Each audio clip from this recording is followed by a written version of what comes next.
India and the United Kingdom have always reiterated to strengthen cooperation in taking decisive action against globally proscribed terror groups. In a recently held meeting, both countries strongly condemned terrorism in all its forms and manifestations. The two sides emphasized on the need for strengthening international cooperation to combat the global menace of terrorism comprehensively, including cross-border terrorism in South Asia. Our report. Terrorism is posing a serious threat to global peace and harmony. Even nation now pledges to fight back terrorism and oppose those who provide shelter to these extremists. India and United Kingdom join hands under the India-United Kingdom Joint Working Group to discuss counter-terrorism strategy. At a two-day virtual meeting, the two sides reviewed the threats posed by UN-proscribed terrorists and terrorist entities and exchanged views on the proscription of terrorist individuals and entities as a tool to combat terrorism. The two countries exchanged ideas for further strengthening bilateral cooperation in the sphere of counter-terrorism, including counter-radicalization and violent extremism, combating the financing of terrorism, and preventing exploitation of internet for terrorism. India and UK also discussed counter-terrorism cooperation in multilateral fora such as United Nations and Financial Action Task Force.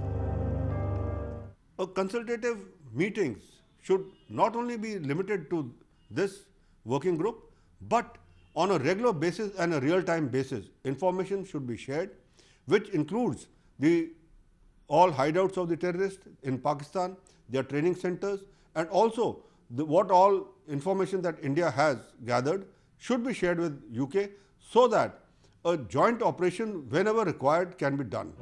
Both India and the UK have suffered several terrorist attacks in the recent past.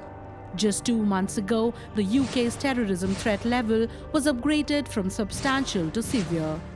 Although the action was a precautionary measure following terror attacks in Europe, London continues to face potential threats from jihadis and the countries which are breeding grounds for anti-West ideology.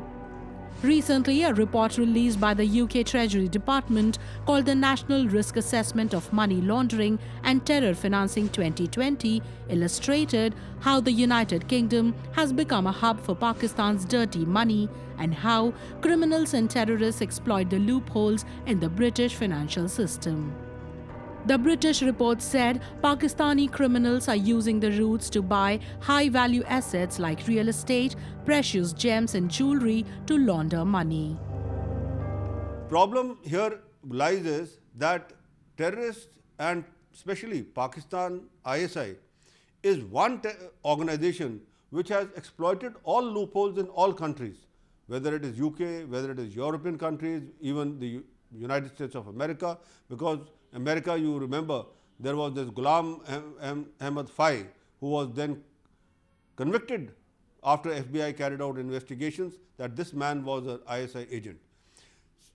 What Britishers in the UK have to do is share information of all these accounts with India, and India should share the information with the UK authorities, because India also has a long list of all these accounts and all these way that the money is being moved.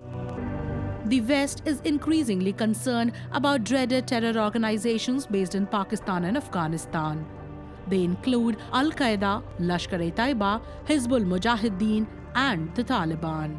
Dreaded terrorists who have committed heinous crimes and attacks run freely in Pakistan. Those who were put behind the bars even get released without conviction.